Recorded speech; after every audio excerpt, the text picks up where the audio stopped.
En estas últimas horas estamos viendo cómo el precio de Bitcoin continúa con el movimiento bajista que estuvimos comentando en vídeos anteriores. ¿Cuál es el siguiente objetivo de este movimiento? Y estos son los titulares de las noticias que vamos a estar comentando hoy. El Salvador aclara que el pago con Bitcoin será voluntario tras acuerdo con el Fondo Monetario Internacional. Debate sobre la oferta fija de Bitcoin resurge tras vídeo de BlackRock. Los holders de meme coins ya superan a los de Bitcoin. Hut8 aumenta sus tenencias de Bitcoin a 100 millones con una nueva estrategia. Marathon Digital alcanza los 1,5 mil millones de dólares en Bitcoin. Y Bitso supera los 12.000 millones de dólares en transacciones durante 2024. Pero antes vamos a comentar qué es lo que está sucediendo en Bitcoin.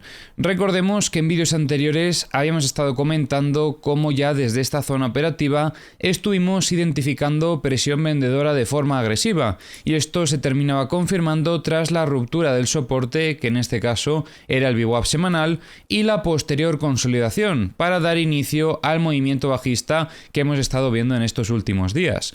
Poco a poco el precio iba rompiendo los niveles de soporte que se iba encontrando, y en el vídeo de ayer comentábamos que terminó alcanzando la zona del VWAP mensual, que era una zona operativa bastante importante. Sobre esta zona estuvimos viendo cierta presión compradora que hacía que el precio tuviese un pequeño rebote, pero enseguida volvíamos a ver presión vendedora de forma agresiva, hasta que en este punto de aquí ya veíamos la ruptura efectiva de este soporte también. Pero es que no solo fue la ruptura de este soporte, sino que, como veis, además la vela fue tan amplia que llegó incluso a romper la directriz alcista, que era el siguiente objetivo que habíamos comentado en el vídeo de ayer. Una directriz bastante importante porque abre la posibilidad, después de esta ruptura, que incluso pudiese continuar el precio cayendo hasta niveles operativos más bajos. Ya como comentábamos ayer, que el precio haya rechazado buscar el equilibrio sobre este nodo en torno a los 101.380 es algo negativo,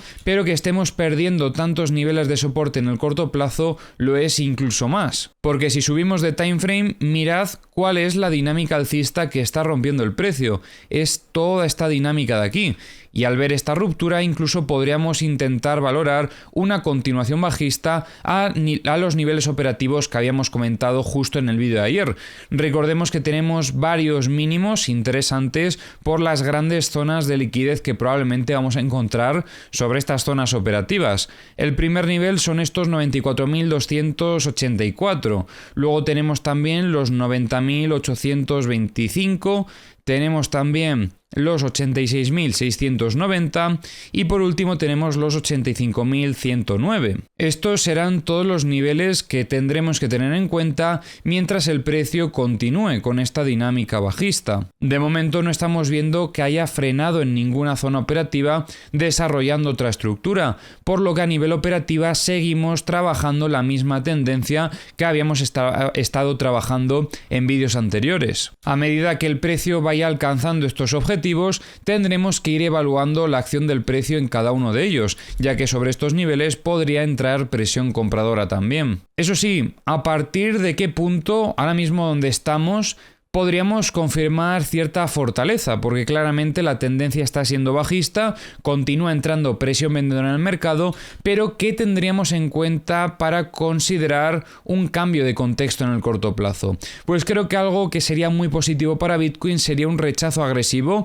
a esta zona operativa después de romper la dinámica alcista y volver a consolidar la dinámica como un soporte. A partir de aquí es donde podríamos valorar ese cambio de contexto, pero como veis esto de momento no ha sucedido. Pero si lo llegamos a ver, ahí será entonces cuando tendremos que cambiar de chip en lo que es la operativa. Ahora vamos a revisar como siempre las herramientas. Ya sabéis que tenéis en la descripción del vídeo los enlaces a todas las herramientas que utilizo. Comenzamos entonces revisando los mapas de liquidaciones de Trading Different, donde estamos viendo cómo actualmente se han llevado varias zonas operativas donde había cierta liquidez, sobre todo en esta última, que fue una zona que se fue cargando además a medida que iba cayendo el precio, pero rápidamente se terminaban de llevar todo. El siguiente nivel donde veríamos un poco de liquidez es estos 93.987, también tenemos en estos 91.560, pero como veis, si bajamos encontramos una zona operativa que destaca bastante frente al resto. Esto sería a partir de los 89.340 hasta los 88.178. Respecto a la liquidez de 100x, vemos aquí esta zona que bueno, está un poco sola, pero bueno, ahí está, en torno a los 92.587, sí. Respecto a la liquidez de 50x, nada, han limpiado todo lo que había durante este último movimiento bajista. Liquidez de 25x, situación muy similar. Tendríamos que bajar hasta los 88.940 para ver algo de liquidez destacable o al menos comparable a lo que se han llevado que había en esta zona. Y respecto a la liquidez de 10x, sí que vemos como aunque se han llevado algunos niveles, no son aquellos que más liquidez tenían, ya que empezamos a ver liquidez considerable desde los 89.117 hasta los 86.659. En el multibook estábamos viendo aquí que había órdenes de compra en torno a los 98.240, estas las han absorbido y aunque aparecía volumen de compras no era tanto en niveles operativos más bajos. Por ejemplo, aquí también hemos estado viendo en los 95.000, aunque este no se ha terminado ejecutando, y ahora mismo no veo tampoco ninguna zona operativa tan destacable, porque por ejemplo, aunque hemos visto algo de volumen en los 92.100, este se ha retirado recientemente, vemos aquí un poquito en los 90.550, pero es que no es tanto. En los mapas de The Kingfisher hemos visto cómo han limpiado prácticamente casi toda la liquidez que había en zona de longs. Queda un poco aquí en torno a los 96.300. En los CVDs estamos viendo aquí cosas bastante interesantes, pero también bastante diferentes, porque veíamos ventas agresivas desde Binance, luego vemos compras agresivas desde Coinbase, alguna compra también interesante desde OKX, compras agresivas también desde Bitfinex, a la vez a la que compraba Coinbase, y luego posteriormente algunas pequeñas compras desde Binance. En los mapas de corto plazo tenemos liquidez en zona de longs, aquí en torno a los 96.700 y en torno a los 96.120. Y ojo porque hoy los mapas de High Leverage sí que están cargando y vemos aquí un poquito de liquidez en los 96.347. El Salvador ha acordado con el Fondo Monetario Internacional que la aceptación de Bitcoin por parte de los comerciantes sea voluntaria en lugar de obligatoria, como parte de un préstamo de 1.400 millones de dólares. Además, el gobierno reducirá su participación en la billetera estatal Chivo y limitará su involucramiento en actividades económicas relacionadas con Bitcoin. A pesar de estas medidas, el país continuará reconociendo a Bitcoin como moneda de curso legal y planea adquirir más para sus reservas estratégicas. BlackRock publicó un vídeo explicativo sobre Bitcoin en el que menciona que, aunque el suministro está limitado a 21 millones de monedas, no hay garantía de que este límite no se modifique en el futuro.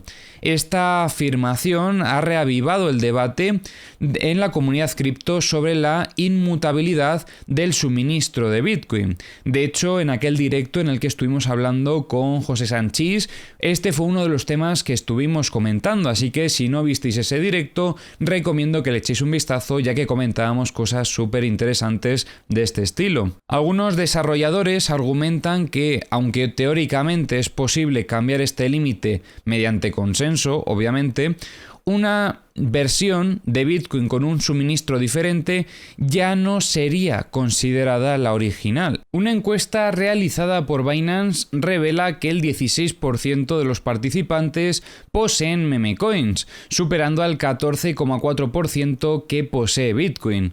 Además, los encuestados consideran que los tokens de inteligencia artificial y las memecoins serán las principales fuentes de crecimiento del mercado en 2025. Cuidado con esto, porque esto ya lo he visto repetido en bastantes sitios, sobre todo en redes sociales, y que la gente piense esto pues suele ser indicativo de que puede suceder lo contrario. Así que quizás es buena idea echar un vistazo al mercado en todo lo que no sea EA y memecoins. Esto ya es un poquito más opinión personal, porque me llama la atención que se esté repitiendo tanto que va a haber una narrativa de inteligencia artificial y meme coins. Iremos viendo, ¿vale? Veremos a ver cómo todo, habrá que ir haciendo análisis día a día, pero creo que este mensaje es al menos un poquito peligroso. Habrá que ver. A pesar de la popularidad de las meme coins, la capitalización de mercado de Bitcoin sigue siendo significativamente mayor, como es normal. La empresa minera de Bitcoin Hut 8 ha adquirido 990 Bitcoins por un valor de 100 millones de dólares, elevando sus tenencias totales a más de 1.000 millones de dólares. Esta estrategia combina la producción de Bitcoin a bajo costo con compras en el mercado para maximizar la rentabilidad y establecer a Bitcoin como un activo de reserva. La adquisición refleja una tendencia creciente entre las instituciones de considerar a Bitcoin como un activo estratégico en sus portafolios financieros. La minera de Bitcoin Mara ha invertido más de 1.500 millones de dólares en la adquisición de 15.574 Bitcoins durante los últimos 2 meses, financiados mediante la emisión de bonos convertibles. Esta estrategia ha incrementado sus tenencias en más del 50% en el trimestre y casi un 200% en lo que va de año. La empresa planea utilizar el resto de los ingresos de los bonos para futuras compras de Bitcoin, consolidando su posición en el mercado. Bitso reportó un aumento del 90% en su volumen de transacciones, llegando a superar los 12.000 millones de dólares en 2024. En Ethereum la situación está siendo peor de lo que esperábamos incluso, ya que los 2 objetivos que habíamos comentado en el vídeo de ayer los ha reventado, literalmente. O sea, teníamos este primer objetivo, lo alcanzó rápidamente y después de romperlo alcanzó el siguiente como si nada. Movimiento bajista súper agresivo después de la distribución que vimos sobre estos niveles y que ahora tendremos que ver hasta dónde puede continuar, ya que como veis ahora mismo estaba alcanzando aquí una zona operativa interesante de una anterior resistencia y de hecho es que sobre este mismo nivel también casi tenemos una potencial zona de compras por este nodo.